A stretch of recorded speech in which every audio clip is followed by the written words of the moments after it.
नमस्कार दोस्तों, Yo Yo headlines YouTube channel पर आपका स्वागत करते हैं।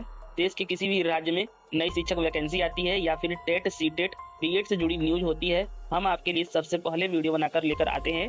आपका अपना चैनल है, आप इस चैनल को सब्सक्राइब करके बेल आइकन को दबा दें ताकि आपको आने वाली अपडेट सबसे पहले मिलती रहे और वीडियो को लाइक करके शेयर कर दें। दोस्तों, सुप्रीम कोर्ट की तरफ से जो अभी फिलहाल सरकारी शिक्षक हैं या फिर जो निजी स्कूलों में पढ़ाते हैं, उन शिक्षकों के लिए जो टेट की अनिवार्यता का नियम लागू किया गया है, इस मामले पर हम आपको पल पल की अपडेट देते हैं। अभी कुछ दिन आपके लिए बेहद इंपॉर्टेंट होने वाला है क्योंकि सुप्रीम कोर्ट में जो याचिकाएं लगी हुई है वो आपके लिए इंपॉर्टेंट है। तो क्या कुछ अपडेट अभी आ रही है, मैं आपको पहले वो बता देता हूँ। पहले आप चैनल को सब्सक्राइब कर लें और बेल आइकन को दबा लें ताकि आपको आने वाली अपडेट मिलती रहे। दोस्तों, आज की बेहद बड़ी खबर निकलकर सामने आ रही है। इस मामले में सरकार अपना पक्ष जो है सुप्रीम कोर्ट में रखने वाली है। बता दें कि लगातार शिक्षकों के आंदोलन के बाद ये सरकार जो है अब अपने बैकफुट पर आ चुकी है। सबसे पहले मुद्दा क्या है यह बात करते हैं। जैसे कि आप जानते हैं कि सुप्रीम कोर्ट का एक आदेश आया था जिसमें लेवल 1 से 5 और लेवल सेकंड 6 से 8 तक के जो सरकारी अध्यापक पढ़ा रहे हैं उन्हें 2 साल के समय के अंदर राज्य टेट या सी टेट क्लियर करना पड़ेगा। यानी जो केंद्रीय विद्यालय में पढ़ाते हैं उनको सी टेट क्लियर करना पड़ेगा और जो राज्य में पढ़ाते हैं वहाँ की राज्य का टेट मतलब कि टीईटी जो है क्लियर करना पड़ेगा। और इसके साथ ही दोस्तों, मान लीजिए आपने 1 से 5 पहले से क्लियर कर रखा है और आपको प्रमोशन लेना है 6 से 8 में, तो चाहे आपका पहले से 1 से 5 क्लियर हो चुका है, उसके बावजूद आपको 6 से 8 में प्रमोशन मिलने के लिए आपको लेवल 2 यानी 6 से 8 का जो है राज्य सीटेट होता है आपको क्लियर करना पड़ेगा। यानी इस फैसले से उन अध्यापकों को भी नुकसान हो रहा है जिन्होंने 2011 के बाद ज्वाइनिंग की है, क्योंकि 2011 के बाद जिन्होंने ज्वाइनिंग किया है उस समय टेट अनिवार्य था। तो वह एक टेट क्लियर करके ज्वाइन हुए थे, लेकिन प्रमोशन के लिए उन्हें दोबारा टेट जो है वो लेवल 2 का क्लियर करना पड़ेगा। और जिन अध्यापकों की ज्वाइनिंग 2011 से पहले की है उस समय टेट होता ही नहीं था। तो 2011 से पहले टेट तो मतलब इसके बारे में टेट का जिक्र ही नहीं था। तो उन लोगों का उन अध्यापकों पर यह नियम लागू क्यों किया जा रहा है, ये सबसे बड़ा सवाल पूछा जा रहा है। वो लगातार सवाल उठाया जा रहा है क्योंकि दोस्तों, जिस समय जो सेवा अवधि होती है उस समय जो पहले के जो नियम थे उसके मुताबिक भी पुरानी भर्तियां होनी चाहिए। यह लगातार मांग की जा रही है। 2011 से पहले जब टेट के बारे में कोई जानकारी नहीं थी तो लोग कैसे टेट करेंगे उस समय, और अब जो है टेट करने के लिए बोल रहे हैं, तो ये गलत है। इसके लिए आवाज उठाया जा रहा है। और आज इस मामले पर सरकार ने अपना पक्ष रखते हुए सहमति जताई है। कहा है कि आपको जो है सरकार आपके साथ है, कौन सी राज्य सरकार है आपके साथ नहीं है और कौन सी सरकार आपके साथ है, पूरी जानकारी आपको डिटेल से देने वाले हैं। तो ये वीडियो बहुत ज़्यादा इंपॉर्टेंट है। वीडियो को आखिरी तक देखिए, लाइक और शेयर कर दीजिए। दोस्तों, आपका एक लाइक हमें बहुत ज़्यादा मोटिवेट करता है और मुझे पता चलता है कि आपको ये वीडियो समझ आ रहा है और इस टॉपिक पर आपको वीडियो अगर चाहिए तो फटाफट से 100 लाइक, ज़्यादा से ज़्यादा 100 लाइक रखते हैं। अगर आप इस वीडियो पर 100 लाइक करते हैं तो फिर से मैं एक नेक्स्ट वीडियो बनाऊंगा जो अपडेट होगा, क्योंकि मुझे पता चलना चाहिए ना कि आपको ये वीडियो पसंद आ रहा है, ये टॉपिक आपको चाहिए या नहीं चाहिए। ठीक है, तो दोस्तों बहुत सारी टॉपिक होती हैं, तो ये टॉपिक बहुत ज़्यादा गंभीर थी। लाखों शिक्षकों की भविष्य की बात है, बेरोजगारी की बात है, क्योंकि अगर इनका नौकरी जाता है तो जाहिर सी बात है उनका परिवार का बोझ क्या होगा और कहाँ पे ये नौकरी करेंगे।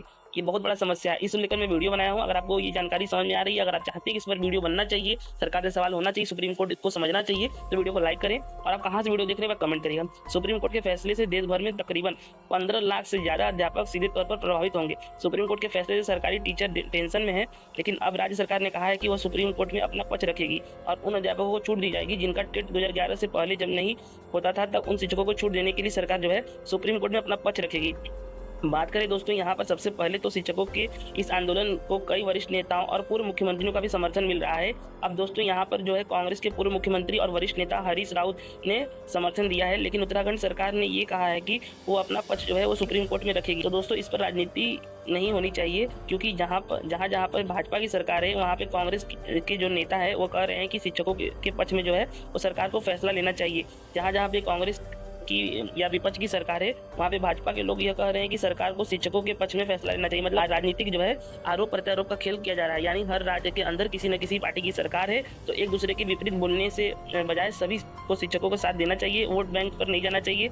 यहाँ पर शिक्षकों के भविष्य का बात है, शिक्षकों के घर की रोजी रोटी का बात है। चाहे कोई पार्टी हो या राजनीति नहीं करनी चाहिए, भाजपा हो या कांग्रेस या विपक्ष की कोई भी पार्टियां हो, सभी को मिलकर जो है शिक्षकों के साथ खड़ा होना चाहिए। सभी पार्टियों को मिलकर, चाहे कांग्रेस हो या भाजपा हो या सपा या बसपा हो, कोई भी पार्टी हो, शिक्षकों के समर्थन में जो है मांग इस वक्त उठानी चाहिए। यह लगातार एक बड़ा बिंदु बनता जा रहा है। सबसे पहले बात कर लेते हैं अभी अध्यापक संगठनों का क्या कहना है, तो ये बहुत जरूरी है।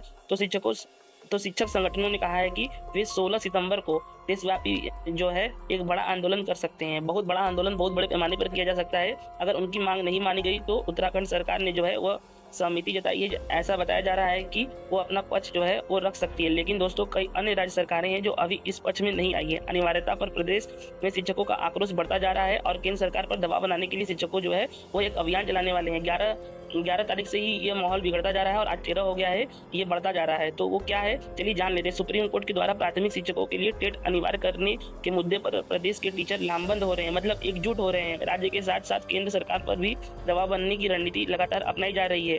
सर्वोच्च न्यायालय के आदेश के अनुसार जुलाई 2011 से पूर्व नियुक्त शिक्षकों को टीईटी अनिवार्य किए जाने को लेकर प्रदेश के और देश भर के शिक्षकों में आक्रोश बढ़ता जा रहा है। इसे लेकर शिक्षकों ने चरणबद्ध तरीके से आंदोलन शुरू कर दिया है। साथ ही केंद्र सरकार पर दबाव बनाने के लिए भी प्रक्रिया जो है वो तेजी से शुरू कर दिया गया है। प्राथमिक शिक्षक प्रशिक्षक स्नातक एसोसिएशन उत्तर प्रदेश की प्रांतीय पदाधिकारियों की बैठक प्रांतीय अध्यक्ष विनय कुमार सिंह की अध्यक्षता में हुई। बैठक में 13 से 20 सितंबर तक प्रधानमंत्री सूबे के मुख्यमंत्रियों को परिवारजनों के द्वारा पत्र भेजा जाएगा। यानी दोस्तों एक अभियान चलाया गया है शिक्षकों के द्वारा कि 13 तारीख से लेकर करीब 20 तारीख तक, यानी 13 सितंबर से 20 सितंबर तक सभी राज्यों के जो शिक्षक संगठन है या जो ऐसे अध्यापक हैं जो इस फैसले से प्रभावित हो रहे हैं, जिनके ऊपर संकट आ रहा है, उनके घर वाले उनकी तरफ से उन शिक्षकों की तरफ से जो है ज्ञापन सौंपेंगे। वो प्रधानमंत्री जी को, अपने अपने मुख्यमंत्रियों को, केंद्रीय मंत्रियों को, शिक्षा मंत्रियों को और राज्य के शिक्षा मंत्रियों को जो है ज्ञापन सौंपा जाएगा, पत्र लिखे जाएंगे। इसमें केंद्र सरकार के 2017 के संशोधन को 2017 से लागू न करने की मांग की जाएगी।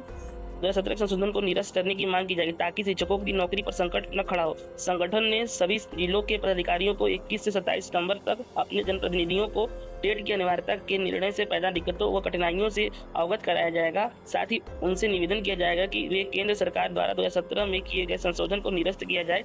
महामंत्री आशुतोष मिश्रा ने नेतृत्व 5 सदस्य समिति का गठन किया है जो सर्वोच्च न्यायालय के आदेश का अध्ययन कर विधिक सलाह लेगी। उसी के अनुसार आगे की रणनीति तैयार की जाएगी। बैठक में अध्यक्ष विनय कुमार सिन्हा ने बताया कि सरकार को जो है वह यहाँ पर इस मामले में पत्र लिखा जाएगा और फिर देखते हैं सरकार इस मामले के ऊपर क्या कुछ कहती है। तो दोस्तों 2 साल का जो समय दिया गया है उस समय को भी बढ़ाने की मांग की गई है। तो दोस्तों अगर सुप्रीम कोर्ट में पुनर्विचार याचिका खारिज हो जाती है, इसमें जो समय है वो ज़्यादा नहीं मिलता है या बढ़ाया जाता है, यह मांग भी जो है उठाई जा रही है। बात करें सबसे पहले दोस्तों यहाँ पर तो राजस्थान के जो शिक्षक संगठन है उन्होंने भी मांग रखी है शिक्षक भर्ती को लेकर। इसके साथ ही 2011 के बाद जिनका चयन हुआ है उन्हें भी प्रमोशन में जो वो टेट अनिवार्य ना की जाए, यह मांग भी लगातार से उठाई जा रही है, मामले के ऊपर रखी जा रही है। यह मांग भी लगातार जो है इस मामले के ऊपर रखी जा रही है। तो पूरी जानकारी क्या है दोस्तों आगे अगर आपको बताएं तो सबसे पहले इसका जो असर है वो लगभग 20 लाख से अधिक अध्यापकों पर पड़ेगा, क्योंकि जो सरकारी अध्यापक हैं वो फिर जो निजी विद्यालयों में या फिर ऐसे विद्यालय में जो केंद्र सरकार या राज्य सरकार द्वारा है जो आंशिक रूप से संचालित होती है, उन सभी शिक्षकों पर इस फैसले का असर सीधे तौर पर पड़ने वाला है, व्यापक रूप से पड़ेगा। तो ऐसे में दोस्तों अगर यह फैसला लागू होता है तो जिन शिक्षकों की सेवा अवधि 5 साल बाकी बची है, मान लीजिए जिनकी उम्र है जो है रिटायरमेंट के नज़दीक पहुंच गई है, केवल 5 साल बाद में अगर वो रिटायर हो जाएंगे तो उन्हें टेट की अनिवार्यता से दूर रखा गया है। तो अब एक मांग यह की जा रही है कि कम से कम 12 साल तक जिनकी सेवा होती है उनको भी इस मामले पर छूट मिलनी चाहिए। तो अब देखते हैं कि सुप्रीम कोर्ट में पुनर्विचार याचिका पर क्या होता है। राज्य सरकारों और केंद्र सरकार को जो है शिक्षक संगठनों ने पत्र लिखना शुरू कर दिया है और यह मांग की जा रही है कि उनकी मांग को माना जाए और इस मामले पर केंद्र और राज्य सरकार जो है वो सुप्रीम कोर्ट में अपना पक्ष रखे। इस बात को लगातार जो है दोस्तों उठाया जा रहा है। तो इस पूरे मामले पर आपको हम पर्पल की अपडेट है जो है सबसे पहले प्रदान करेंगे। कौन से राज्य से हैं कमेंट करके जरूर बताएं। वीडियो को लाइक करके चैनल को सब्सक्राइब कर दें। शिक्षक भर्ती की पर्पल की अपडेट आपको इस चैनल पर मिलती रहेगी। धन्यवाद।